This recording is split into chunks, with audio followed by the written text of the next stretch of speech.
We want to talk to you this evening about a community that we love, and we want to talk to you about a place that we think shares many characteristics with the community here. And we're really grateful to be invited by the Berkshire Community Land Trust to talk about some of the distinct characteristics of our community and ways in which we can actually look at rural working communities and learn from each other. So we're going to talk about some things that we think are absolutely unique to the place that we live. And inevitably, you're going to notice, well, we have some of that here too. And that's a great sign.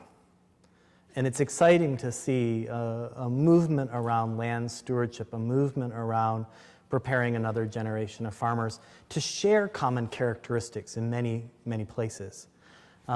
We spend a lot of time traveling around the country, and I actually have the benefit of both serving as the president of Sterling College and the honor of also serving on the board of the Center for an Agricultural Economy. But we spend a lot of time visiting communities and learning from them. So to have the opportunity to come and talk with you this evening is really gratefully accepted. You know, one of the things that I want to talk about is sort of the nature of the place that the Center for an Agricultural Economy and Sterling exist. And how many people in this room can say that they live in a kingdom? Right? Not many. All right. We come from the Northeast Kingdom of Vermont, which technically speaking is three counties: Caledonia County, Essex County, and Orleans County. And about 7 years ago, when I was invited to come to be the president of Sterling College, I was given a couple of different news articles about this really wonderful food shed, this amazing artisan food hub, this incredible agricultural and rural community, and a book called The Town That Food Saved, written by an author named Ben Hewitt. And several New York Times articles. And I think you can see some of the complication. Once something gets down in paper, it starts to be assessed and looked at a little bit differently than before. You might know that from the New York Times. We share some experience with outside communities, journalists looking at our community and trying to determine what it is that makes it unique. And so as I got to experience this community, it felt a little bit like Brigadoon. You know, there are aspects of it that really do measure up to our highest aspirations. And like any other place in the mist that covers the villages of the Northeast Kingdom occasionally, there are significant challenges that we face. And so we have this idea of what this Northeast Kingdom community can mean and can be in relationship to food and our food system. And yet, we are a place in which many people work 2 or 3 jobs, and some people have 2 homes. We're a place that's known for extraordinary food. Most of you will have had Jasper Hill cheese or some product from the Northeast Kingdom. We're also a place that experiences significant food insecurity. We have wealth, and we're also a rural economic area partnership zone, a REAP zone. So many different dynamics going on within our community. But one of the unique characteristics that we have in the Northeast Kingdom is the relationship between a wide variety of not-for-profit organizations who are thinking about the human relationship with the natural world, thinking about a working landscape, thinking about the welfare of generational farmers and farmers who are coming into our community, and an educational institution. And that's what I'm really here to talk about. It's the role that education can play in a community that really cares about issues related to environmental stewardship. So Sterling, as a college, as John sort of described at the beginning here, is distinctive. It's a college that is a liberal arts college, but that one that looks at the liberal arts through a concept of environmental stewardship, which to us means a love of place. It's an understanding that dates back to the publishing of The Unsettling of America and Wendell Berry, and that's just about the time that Sterling began to develop its curriculum. So this is something that we've been doing for quite some time. This is not a recent development, but one that has 40 years of experience and time behind it. So we try to inspire lifelong environmental stewardship through experiential liberal arts education and prepare students to be knowledgeable and skilled and responsible community members in the places that they'll live. And I love to say that we're actually trying to train ecologists to be great farmers, and farmers, hopefully, to be great ecologists, which creates a distinction between the kind of agricultural education and a kind of ecological education that one would receive at Sterling versus that of a large public university or a different kind of mission-based institution. We're also an institution that cares deeply about social justice. We're a private New England liberal arts college where about half the students routinely qualify for Pell Grants. And we're one of only a handful of federally recognized work colleges where students have the opportunity to actually pay for a part of their education through work on campus. And that means a great deal to our community because one of the interactions between the college and the Northeast Kingdom is bringing young people to those three counties who want to build professional lives, who want to farm, who want to live in those communities and do important work. So we have to provide that access as a really critical piece of bringing those folks to our community. I think we know what two of the really significant challenges are for farmers and for the rural parts of our country. The average age of a farmer in America today is over 63 years old, according to the USDA.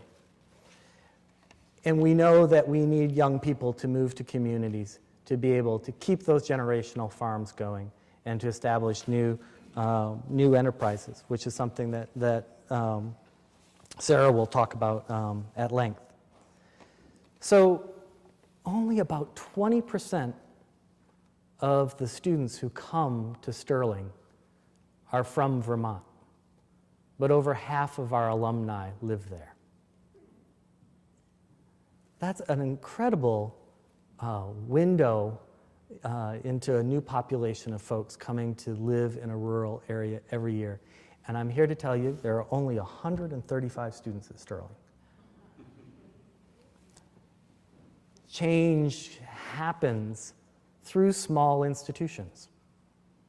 So if every year there are 5 or 10 new folks coming to the Northeast Kingdom who want to work there, who want to develop the communities in which they live, that's an enormous resource.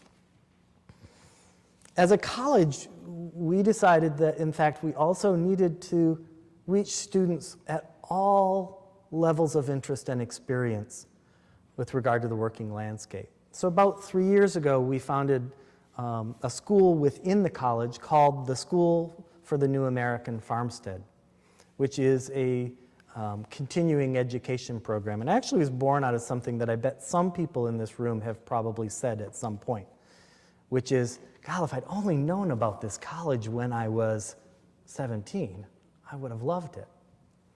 And so we created an opportunity for people who are at a later stage of their educational experience and who really want to be exposed to folks who are thinking and doing work in areas of sustainable agriculture and food systems. at a really professional level. In order to do that, we founded another partnership with the Chelsea Green Publishing Group. And so most of our authors, or most of Chelsea Green's authors, who teach at the School of the New American Farmstead are working both with the college's students and with continuing education students. They're working with farmers who live in our community, and they're working with businesses that are located in our community. So we have an artisan cheese program that is in partnership with Jasper Hill.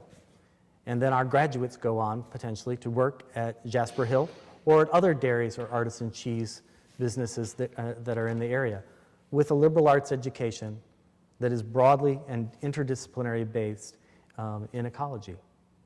So I love this idea of this relationship across all of these different enterprises within our community. But it is that engine of education that I think feeds all of the work that's happening in our community. And to be clear, not all of the young people who move to the Northeast Kingdom to pursue professional lives in agriculture are Sterling alums.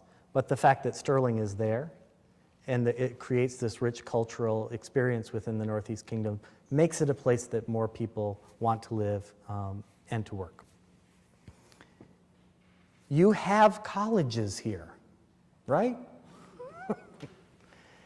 You know, rural colleges are rarer and rarer in this country.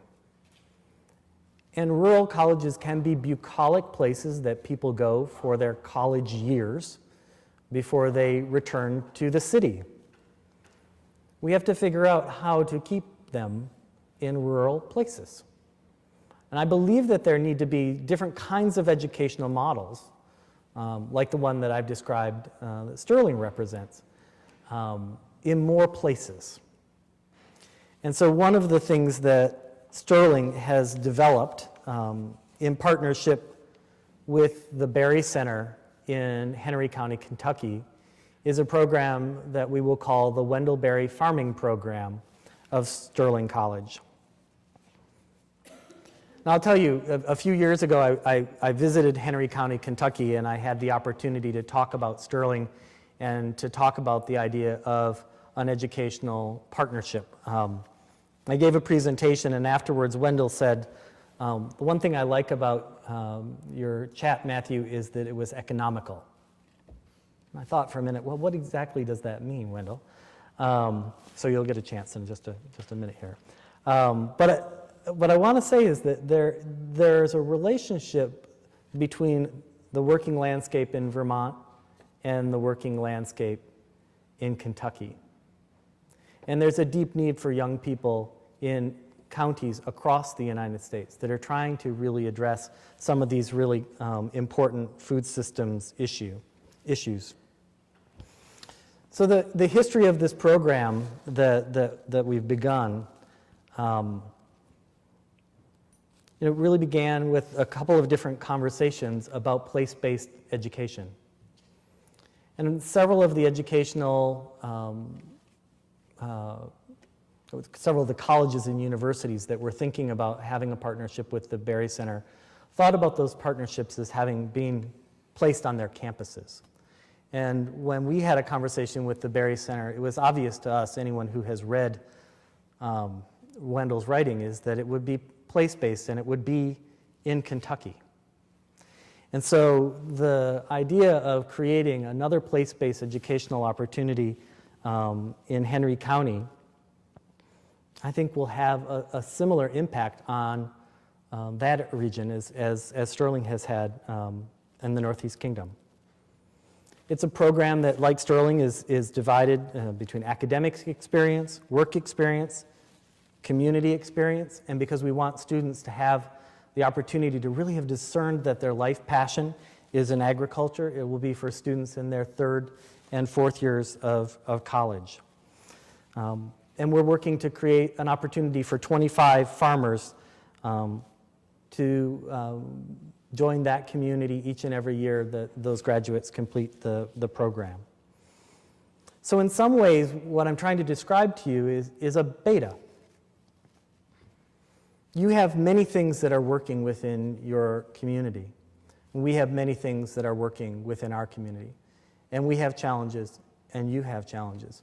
But one of the things that I think is really important is the opportunity to bring higher education into the mix of the conversation about your working landscape.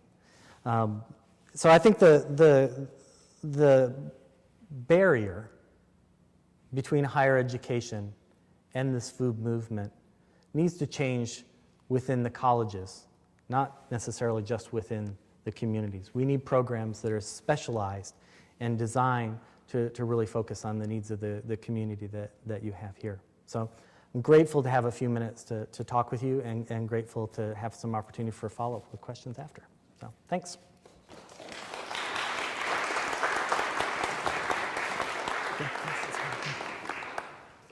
So I have slides. I'm going to open this, hopefully. Can you see that all right? Yes? No? Yeah, okay, good.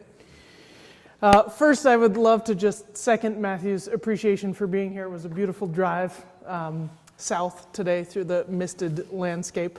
And our appreciations for the work of the Community Land Trust and the work of many of your organizations here in this region and the vision that you have is pretty high. So we are also excited to listen and learn from you all this evening, and hope that we can have some question and answer after this.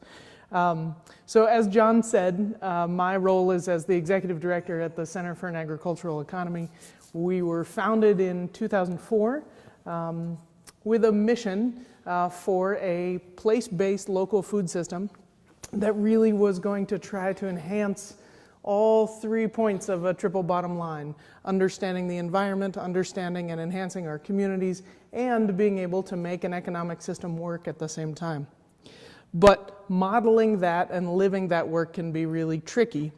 And one of the things that we've found is that the level of cooperation that exists within a community or within a system is an indicator for long-term sustainability and success.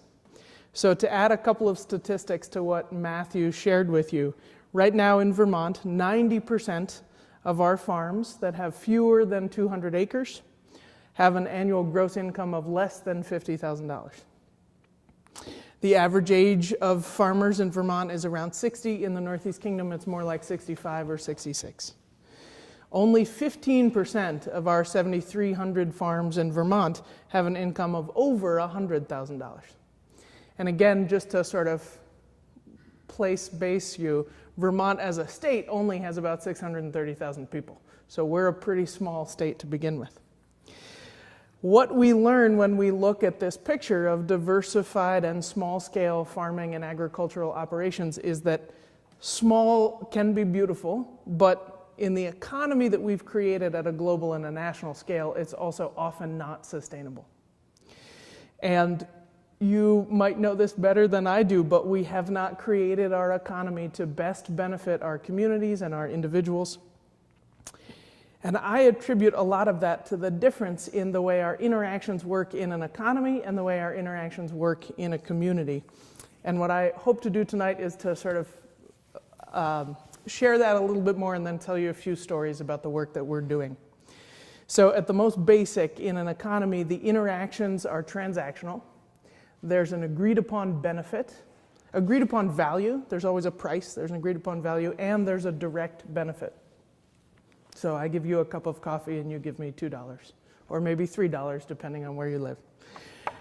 In a community, you pick up my kids after school, but I don't pay you for gas money, right? So in a community, the interactions are not, there is no agreed upon value, right? We do things for one another, we volunteer.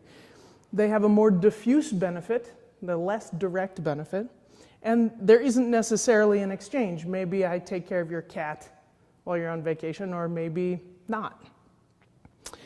So I want to tell you a few stories about this sort of more complex and reciprocal level of interaction that happens in our communities and how we've paid it forward in a way to create programs and to create activities that continue to generate benefit. So the first one, if I get the clicker, yeah? barn fire? Okay. So the first one I want to tell you about started in 2011. There was a massive barn fire at Pete's Greens, which is an organic, diversified, four-season vegetable farm in Craftsbury. And hundreds of people donated money. Pete's had a CSA model, and so he had many, many people who were buying shares of food, and that year there was no food because it had burned. But people paid for their shares anyway, and then they donated even more money, and tens of thousands of dollars were donated directly to that farm to help rebuild. And he was very inspired, and he wanted to pay it forward, and so with the Center for an Ag Economy, we created the Vermont Farm Fund.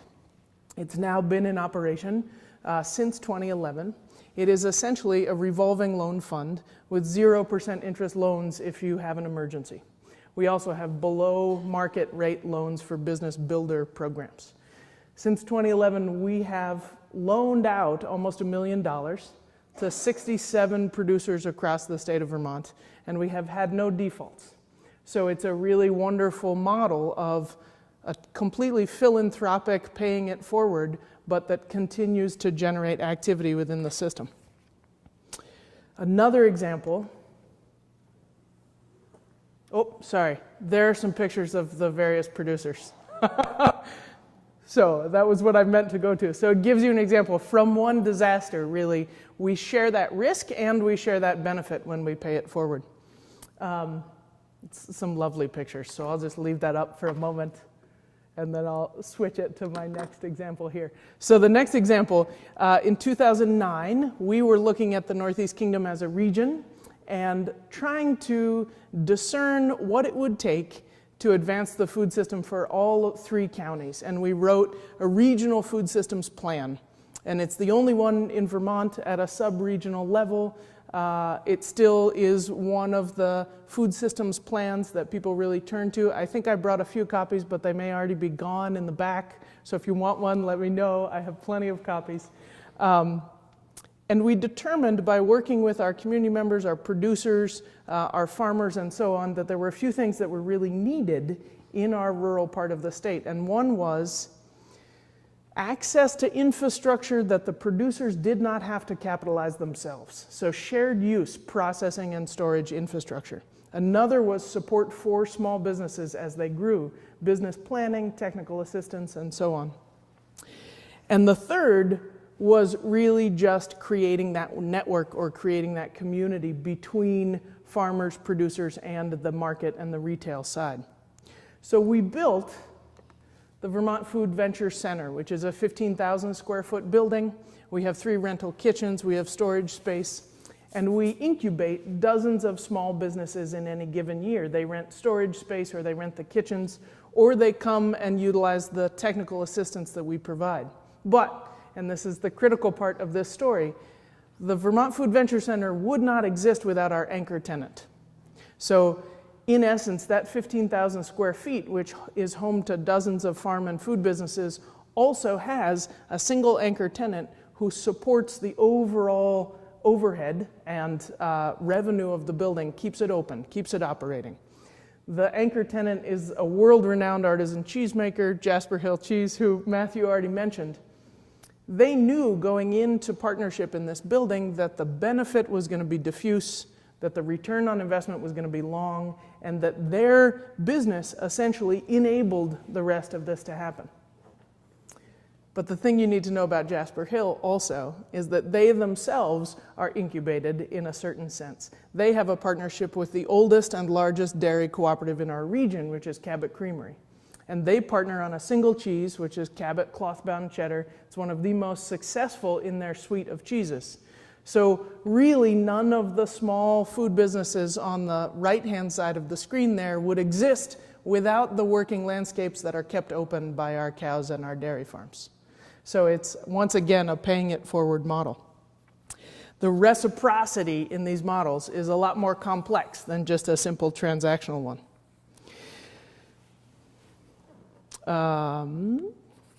The last one I'm going to tell you about. The Food Venture Center was opened both for those specialty food businesses and for farmers. But a few years into running the operation, we discovered that our farmers were not coming to use the kitchens. They would use the storage, they would slaughter their cows, they would do some season extension in the freezers, but they weren't coming in to value add their products, and they weren't coming in to process to find a new market for something else that came off their farms. So we did some experimentation, we did a little bit of research, but we eventually settled on a social enterprise model that we call farm to institution. And we started by co-packing and doing various other things for farmers. But this model is a really interesting one. We are buying in local produce that grows well in Vermont, so mostly storage crops and root vegetables. We process them minimally, and then we tackle the institutional market, so colleges and hospitals and schools primarily. This market is really complex for a single farmer to get into. To have a college buy food, they often have a contract management service company who requires $3 million of liability insurance and a third-party food safety audit. It goes down the list. So as a nonprofit and as a sort of value chain facilitator, we can do a lot of that upfront work. We can provide a revenue stream to the farmers, and we can utilize this building for the benefit of the local food system. So it's still a small operation. We've only done it for about 3 or 4 years, but we have been able to double the sales revenue almost every year. And still we're only at about $100,000, so it's not that exciting. But we do work with dozens of farmers across the state, and we work with institutions both in Vermont and in New Hampshire. But these market-based solutions and this sort of paying it forward model in the economy is only half of what is critically important in our work. The other side, the community side, is also vital. You can't just work with businesses to make a food system work because they really only represent a certain kind of power and a certain kind of leverage. We also need to understand how behavior changes, and we need to understand how justice and equity and health and well-being are regenerated within our communities. We won't have people who continue to make choices for a more complex and reciprocal system unless we teach that when people are young.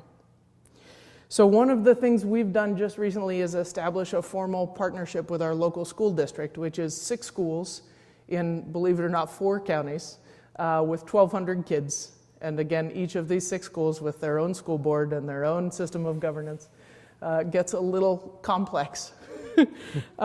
Small district, but we're working at all the different levels in the school district. So we've worked with the superintendent, for example, to help rewrite the district-wide strategic plan to include sustainability and to include place-based education as a part of what they're doing.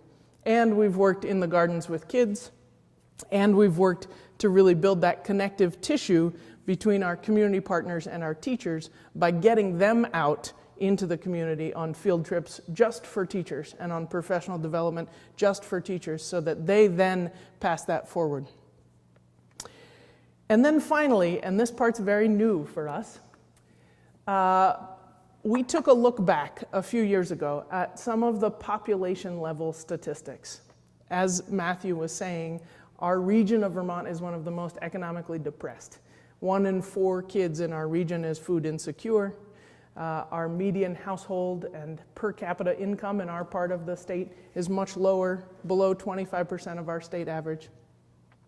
And there are people in our communities with lived experience of generational poverty, of racial and ethnic discrimination and trauma, and so on. And these folks are often not included in our work because they are not a part of the traditional systems of power and of hierarchy and of change.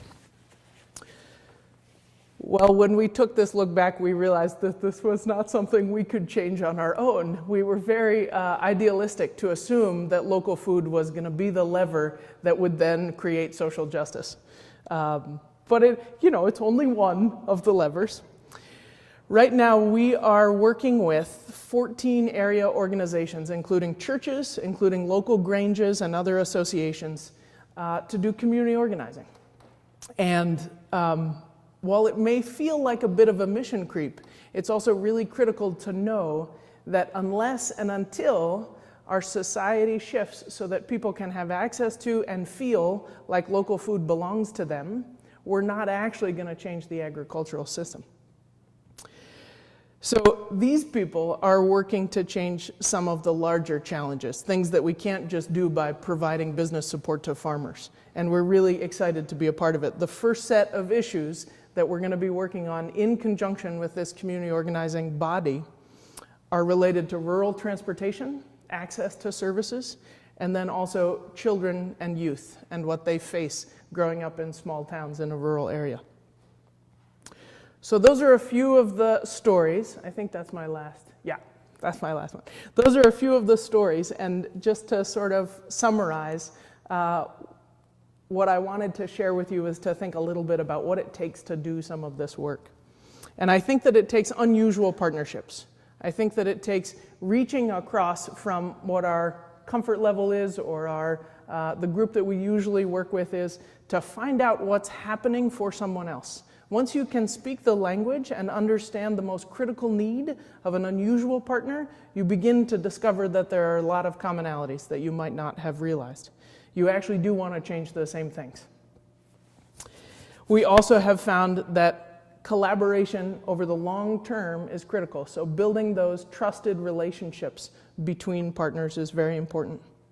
And that your municipal and your statewide and even your federal partners will be able to understand what you're doing and see the impacts of what you're doing and really come on board.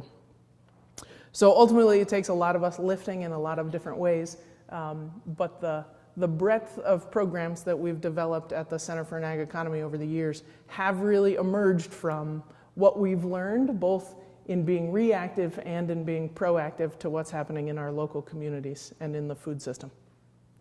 So that's what I had to share with you, and I think Matthew and I are both excited to take questions or whatever else John and the board have in mind.